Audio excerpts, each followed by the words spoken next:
എത്ര പ്രാവശ്യം അമ്മ ഈ പാട്ട് കേൾക്കുന്നേ? അമ്മ ഈ ഗുളിക കഴിച്ചേ?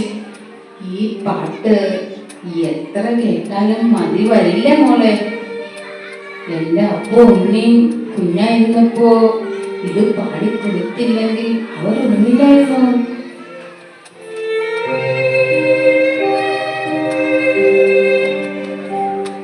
ഈ ഗുളിക കൊണ്ടൊന്നും ഒരു കാര്യമില്ല കുട്ടിയെ. വേദനയ്ക്ക് ഒട്ടും കുറവില്ല. ഇപ്പോ മുട്ടിനാ ഭയങ്കര വേദന. ഒന്ന് എഴുന്നേൽക്കണമെങ്കിൽ പരസഹായം വേണമെന്നായിരിക്കുന്നു. എന്റെ കൃഷ്ണ, എന്നെ പെട്ടെന്നൊന്ന് കൊണ്ടുപോയാൽ മതിയായിരുന്നു മുകളിലേക്ക്. എന്തിനാ എന്നെ ഇങ്ങനെ നരകിപ്പിക്കുന്നത്? സരസു, നീ എന്നെ ഒന്ന് പിടിച്ചേ.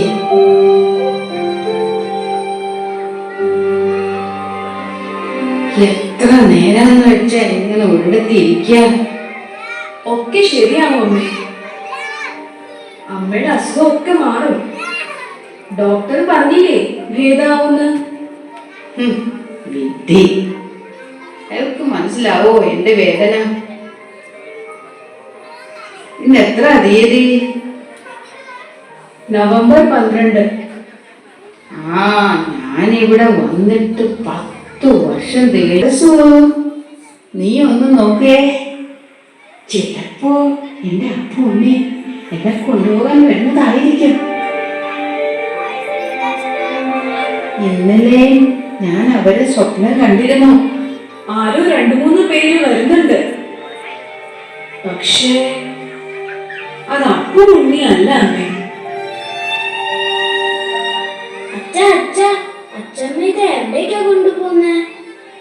മോളെ, അച്ഛമ്മയെ നമുക്ക് കുറച്ച് ദിവസത്തേക്ക് വേറൊരു വീട്ടിലാക്കാം. ചേട്ടന്റെ പരീക്ഷ കഴിയുന്നവരെ അച്ഛമ്മ അവിടെ നിൽക്കട്ടെ.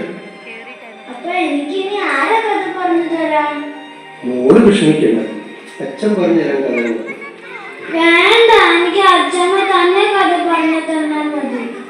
അമ്മോ കൊഞ്ചനെ ഒറ്റ അടി വെച്ചെറിഞ്ഞ.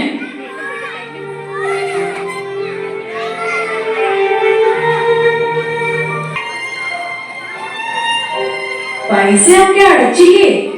അടച്ചു. ഇതാ റെസിപ്റ്റ്.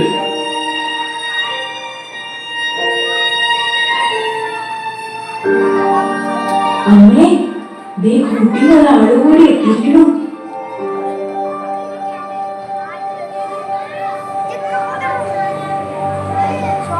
ഇതാണ് അമ്മയുടെ മുറി. ഇവിടെ അമ്മയ്ക്ക് ഒരു കുറവും ഉണ്ടാകില്ല. പ്രത്യേകിച്ച് അസുഖമൊന്നും ഇല്ലല്ലോ അല്ലേ? ഇല്ല.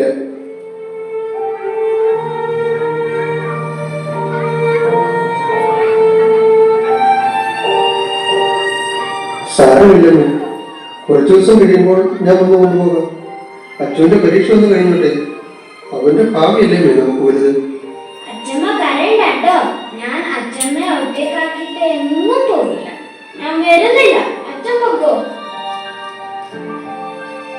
അച്ഛമ്മ ചന്ദ്രിക്കുട്ടിയല്ലേ, എന്റെ മോള് അച്ഛൻ്റെ കൂടെ പോക്കോ. അച്ഛനിപ്പോ ഒരു വിഷമവും ഇല്ല. അച്ഛൻ്റെ പരീക്ഷ കഴിയുമ്പോ അച്ഛൻ അങ്ങ് വരും. 1 മാസത്തെ കാര്യമല്ലേ ഉള്ളൂ കുട്ടി. കുട്ടി കുറുമ്പൊന്നും കാണിക്കരുത് കേട്ടോ.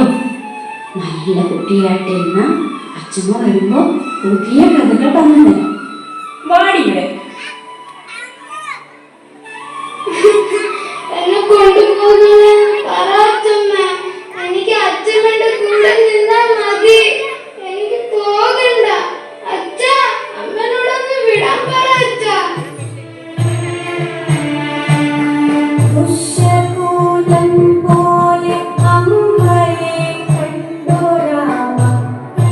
കടന്നു കരയുന്ന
അച്ഛൻ വരും.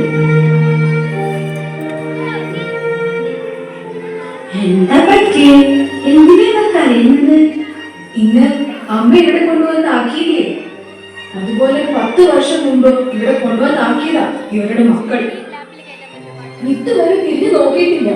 തിരക്കാണത്രേ തിരക്ക്. 10 വർഷം അവരെ ഓർത്തു കരയുന്നു.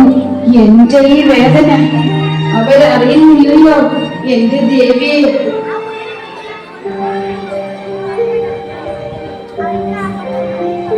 വന്നപ്പോഴേക്കും എന്റെ ദുഃഖങ്ങൾ പറഞ്ഞ് ഞാൻ നിന്നെ മുഷിപ്പിച്ചു അല്ലേ? ഇപ്പല്ല പറഞ്ഞു. നിനക്കറിയോ, 1 മിനിറ്റിന്റെ വ്യത്യാസത്തിലാണ് അമ്മ പറഞ്ഞത്. 2 ആൺകുട്ടികൾ പിറന്നപ്പോ എല്ലാവരും പറഞ്ഞ് ദൈവം രക്ഷപ്പെട്ടു.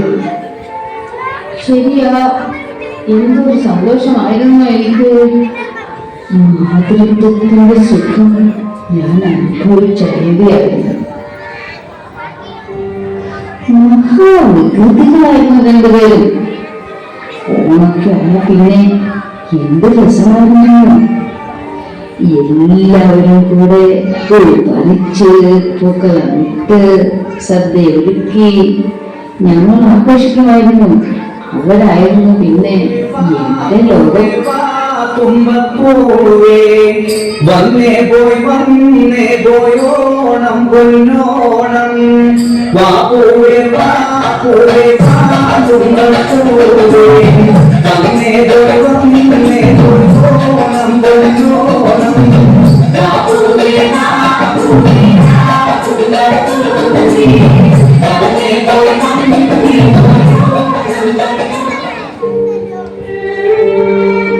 അങ്ങനെ 2ാമത് പഠിത്തവും കഴിഞ്ഞു. വർഷങ്ങൾ കഴിഞ്ഞു പോയതും മഴ ബാധിച്ചതും കൈകാലുകളുടെ ശക്തി ക്ഷയിച്ചതും ഒന്നും ഞാൻ അറിഞ്ഞില്ല. കുട്ടികളുടെ വളർച്ച കണ്ട് ഞാൻ എന്നെ തന്നെ മറന്നുപോയിരുന്നു. മക്കളുടെ കുസൃതിയും വളർച്ചയും കാണുന്നത് തന്നെ ഒരു സുഖമല്ലേ ഭവാനി? ആഹാ, 2 പേരും കഥ പറഞ്ഞിരിക്കുക. വേഗം ഭക്ഷണം കഴിച്ചേ. ഭവാനി, നിനക്ക് വിശക്കുന്നുണ്ടോ? ഉണ്ടെങ്കിൽ ഭക്ഷണം കഴിച്ചോളൂ. എനിക്ക് വേണ്ട. എനിക്കറിയാം നിന്റെ മനസ്സിന്റെ വീട്ട്. സരസു, മോളെ പൊയ്ക്കോ, ഞങ്ങൾ കഴിച്ചോളൂ. പഠിത്തമൊക്കെ കഴിയുമ്പോ 2 പേർക്കും വിദേശത്ത് പോകാൻ ഒടുവിൽ ഞാൻ സമ്മതിച്ചു. നമുക്ക് അവരുടെ ഭാവിയല്ലേ വലുത്. കുറെ വസ്തുവൊക്കെ വിറ്റ് ഞാൻ അവരെ അമേരിക്കയിൽ പഠിക്കാൻ വിട്ടു. അതിൽ പിന്നെ ഞാൻ തീർത്തും ഒറ്റപ്പെട്ടു. പിന്നെ അവർക്ക് അങ്ങനെ വന്നു. 2 വർഷം കഴിഞ്ഞിട്ട് 2 മാസത്തെ ലീവിന് അവര് വന്നത്. ആ വരവിൽ അമ്മേ മക്കളെ, അപ്പോ എന്റെ മക്കൾ, എനിക്കറിയാമായിരുന്നു എന്റെ മക്കൾ വരുന്നു. നിങ്ങളെയും ഞാൻ സ്വപ്നം കണ്ടിരുന്നു. എന്റെ ദേവി, എന്റെ മക്കൾ വന്നു. എല്ലാത്തിനും മാപ്പല്ലേ, ഞങ്ങളവിടെ കൊണ്ടുപോകാൻ വന്നതാണ്. ഭവാനി, നീ ഇത് കണ്ടോ? എന്റെ മക്കൾ, എന്റെ പൊന്നു മക്കൾ എന്നെ കൊണ്ടുപോകാൻ വന്നിരിക്കുന്നു. മോളെ, നീ പായസം എടുത്തേ, ഞാൻ എന്റെ മക്കൾക്ക് കൊടുക്കട്ടെ. ഇന്ന് ഇവരുടെ പെരുന്നാളാ.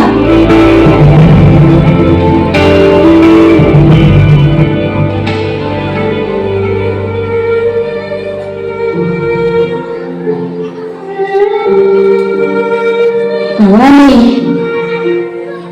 അടുത്ത 15-ാം തീയതി എന്റെ കുടുംബം വരും.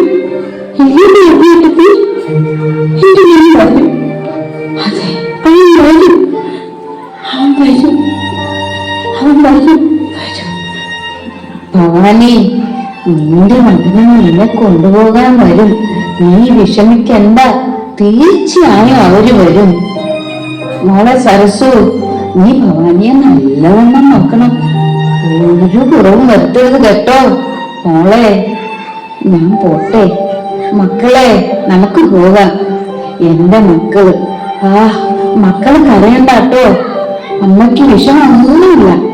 ഭവാനി, സരസു, ഞാൻ പോട്ടെ. തിളങ്ങുന്ന